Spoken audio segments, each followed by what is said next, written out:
Welcome back to the Final Fantasy Tactics Oracle's Challenge. This is being recorded in late December of 2021. Hope you are well, whatever time you are watching this video. Zigolis Swamp is a bit of a transitory battle, kind of just a placeholder on your way. It's a battle in a poison toxic swamp, and it's against enemies that are mostly undead, so our drainy stuff is not going to work. Thankfully, Petrify still does work, and also our sticks and rods still do work. The only, I guess you would say, challenge of this kind of battle is in the terrain, really. The enemies don't really pose that much of a threat, and in a normal party circumstance, their weaknesses are quite easy to exploit. In this one, it's not so bad. And Mustadio, of course, in a normal setting, is going to also be arm aiming and seal eviling sometimes even. I think maybe this was supposed to outline his seal evil ability, the very special engineer mechanic of petrifying undead stuff. It's not going to become relevant here because I'm trying to adhere to my rules as much as possible and not using those other skills unless I have no choice, as we'll see in GOG Machine City next battle. But I'm not having Mustadio be his full amazing engineer self, shooting his weapon across the battlefield and keeping everybody paralyzed or petrified and everything else. So I'm going pretty aggressive here on this one because, again, these enemies don't pose too much of a challenge for us. You see the length of this video is not quite as long. She's going to jump right down into the water and get poisoned. No, she's not. I was just checking some tiles there, but I saw that I had hit the wrong tile. That's not where I wanted her to be. Because you will get poisoned if you go in the water. We'll go in the water later when we're at the last phases of this fight. But our hit point pool is still a little bit on the fragile side. We haven't gotten a lot of those nice big upgrades to using wizard robes and wizard outfits and everything else. So we haven't been able to really boost that up yet. Mustadio decides to just take a nosedive right into depth 2 on the poison swamp, so he can't act. He's going to suffer a movement penalty when he tries to get out of there, and he's poisoned. So we can really see him coming into his own. I think he is a chemist right now. Because one of my rules on these, I'll kind of explain my self-imposed rules about guest characters while we watch a couple more moves and attacks by the enemies, is that guest characters that have special abilities, I try as best I can to make them the class that I'm making the challenge of. You can't do any grinding with guest characters because they'll only appear in battle in story battles. But I'm trying as best I can to get Mustadio to be a chemist while he's a guest character. That means that he needs to be level 2 chemist to become a priest, and then a level 2 priest to become an oracle.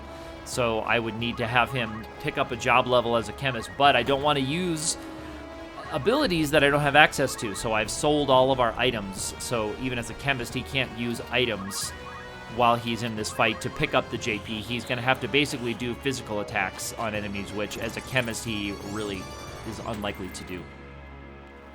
So I did a double Petrify cast right there, and the first one went ahead and landed for us. That's fine. Happy about that. And we'll do that a lot with this party, where if we really need something to stick, we will have multiple characters charge a spell on something, and that it will lead to some wasted spells, as you saw there, but I think it will also help us in the long run of making sure that we land. Sometimes it's a critical silence on a casting enemy. Sometimes it's an early paralyze or a petrify on an enemy like that in a battle like this. So Mustadio is really serving his function as a damage sponge. He's charging right up there, and he's drawing all the enemies in there towards the center of the battle, which is it's actually great. Obviously, I would much rather have a character that I could control and could use all of our skills and abilities. Our poor Dorothy is our, I guess you'd call her our 5th player in this one, or our 6th player if you're using real basketball terms. She is the first one on the bench and the first one off the bench when we do have access to a full party. But she's the first one back on the bench when we have a guest character that only allows us to take in 4 extra characters. But here we actually do have her in this fight, so she'll get to level up with us. We have six characters for this battle. So the floaty ball is actually moving into stick range here. But again, I don't want to jump into that water and get us poisoned, so this battle lasted a little longer than it needed to because the floaty balls get in stick range, but I need to be standing on land to get there to swing a stick. So he's actually rather safe from sticks on his little island right there. But that's okay. Not safe from being targeted for petrification. And again, I have to take kind of suboptimal paths around here. Using battle boots is still pretty good with these guys. Eventually, I will switch to mantles in battles where it's likely that I'm going to be taking a lot of hits and needing to avoid some damage when I can. So I'll be switching to using the wizard mantles, etc. But for now, I'm still using the battle boots. And later on, of course, you'll upgrade that to Germanus boots, which give you the jump, move +1 and jump +1. And sometimes I'll mix and match the boots and the mantles, depending on if I need characters who need a little bit more movement or need a little bit more evasion. I'm really finding the use of mantles pretty handy. I've never really used them in normal casual run-throughs of this game because I just would usually prefer the more aggressive movement bonuses, but with these guys and you need to dodge some damage, it can really help you to have like a 18 to 20% dodge for magic and for physical. So Mustadio's going to move and take poison damage. He's almost on the floor there. That's okay, and I think one more of those ranged attacks from the skeleton ghosts. The skeletons or the ghosts will take him out. So the floaty ball here seems like has a pretty low faith. I haven't looked at the number here, but our petrifies are in the 40% chance to land, so we're 0 for 2 right there on that one. And there we go. Looks like Mustadio is going to go down to the water soul or whatever those are. They have different kinds of soul attacks. And this poison swamp, you can move over it, but you just can't stop in it to get poisoned. So she'll Amy, in the next round, she will be able to move over the swamp onto the next patch of land there. But on this turn, I couldn't get her all the way over and into range of that ghost. Because eventually, I'd like to just use our sticks on these guys. The sticks are a little bit more reliable. But there is a couple of petrifies in a row right there. 2 for 2 in that round. Bam. And so here's where I'm looking. Where can I go? Where can I move? And I'm just going to have them chill. They're going to need to have the enemies move a little bit closer towards them. So I'm just trying to decide if I want to try to do anything.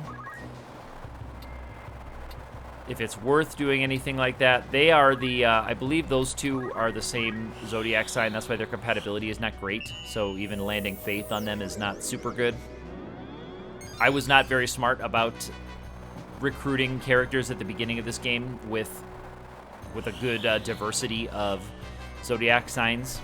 I just wasn't watching for it. So actually I have in my units there, I have 2 sets of 2 who are both the same zodiac sign. So they're not going to be good compatibility with each other, unfortunately. And that means that if we have a strength or a weakness, it's going to be it's going to be amplified by that because we have 2 of the same zodiac sign of the generic units. Instead of having them distributed across the zodiac circle, we've got 2 sets of 2 identicals. So we'll either be very strong or very weak when we see those kinds of strengths and weaknesses in battles. And so here's me again, just trying to find a good place to go. We have so many turns so many actions that we're getting, but we just can't do anything about them because I don't want to move somebody into the poison swamp and have them go down to poison and have a ticking clock on us. I'm playing it pretty safe here. So there's one, and then we'll target on the one that's in the water because they've now moved up into our range. So we also have the bonus of not needing to move and act, so you get a CT bonus right there. And that's in depth 2 Poison Swamp. That first one was, I had to check that tile. So I didn't move into depth 2 because when you are in depth 2, you can't act. You kind of are in don't act status because just the thinking is that you're standing in water that's too deep to allow you to do anything, kinds of attacks or cast spells. But the depth 1, you can. You still take some movement penalties moving around through water. But that little whack there was just to give her some experience because she had nothing else to do. So she didn't mind doing that because we have people casting and charging and moving. And so here's where we just kind of go all out here in the final chapter, just jumping into the water, getting poisoned, casting Petrify, attacking each other. This is kind of when you see us in cleanup mode or victory formation, I guess.